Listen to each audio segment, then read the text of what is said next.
Drama keluarga Pogba berlanjut. Paul Pogba dapat tudingan dari kakak sendiri. Ia dituding banyak memakai jampi-jampi termasuk memberi mantra ke Kylian Mbappe. Tudingan itu datang dari Matias, kakak Pogba yang juga pesepak bola, lewat sebuah video. Ia menyebut adik kandungnya itu menghabiskan uang jutaan dari gajinya untuk memakai jampi-jampi. Disebut Sport Bible, tudingan lewat video itu juga ia sertai dengan serangkaian cuitan yang juga mengklaim bahwa jampi-jampi itu dipakai Paul Pogba sebagai pencegah cedera. Tudingan ini merupakan kisah lanjutan. Sebelumnya Paul Pogba yang melempar tudingan mengenai tindak pemerasan yang dilakukan oleh sebuah komplotan, termasuk kakaknya sendiri. Menurut Paul Pogba, komplotan itu juga mengancam bakal membuat sebuah informasi bohong bahwa dirinya sudah meminta seorang ahli nujum muslim untuk memberi mantra ke Kylian Mbappe, rekan satu tim Pogba di timnas Prancis.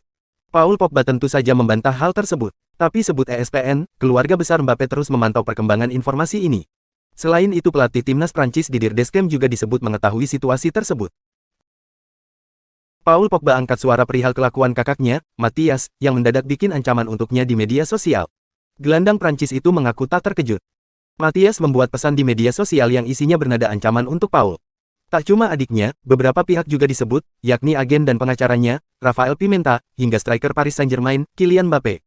Dalam unggahannya di Instagram, Matias mengkritik Paul. Ia juga mengaku akan mengungkap siapa Paul sebenarnya. Seluruh dunia berhak mengetahui hal-hal tertentu, sehingga publik dapat memutuskan apakah dia Paul Pogba benar-benar layak dikagumi, dihormati, layak mendapat tempat di tim Prancis, jika dia memang orang yang dapat dipercaya, mewakili anak muda di dunia, kelas pekerja, hingga merek besar, kata Matias Pogba. Paul Pogba rupanya langsung merespon hal itu. Dalam pernyataannya, ia mengaku tak terkejut sebab ada upaya pemerasan yang dialaminya.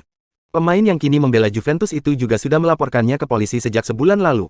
Pernyataan Matias Pogba baru-baru ini di media sosial sayangnya tidak mengejutkan. Hal itu datang setelah ancaman dan upaya pemerasan oleh geng terorganisir terhadap Paul Pogba, kata Paul Pogba.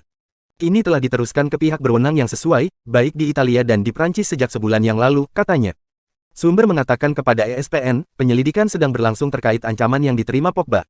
Kabarnya, ancaman itu cukup serius. Sementara itu, Matias Pogba kini masih berstatus bebas transfer, setelah meninggalkan klub divisi 4 Prancis Belfort sejak April.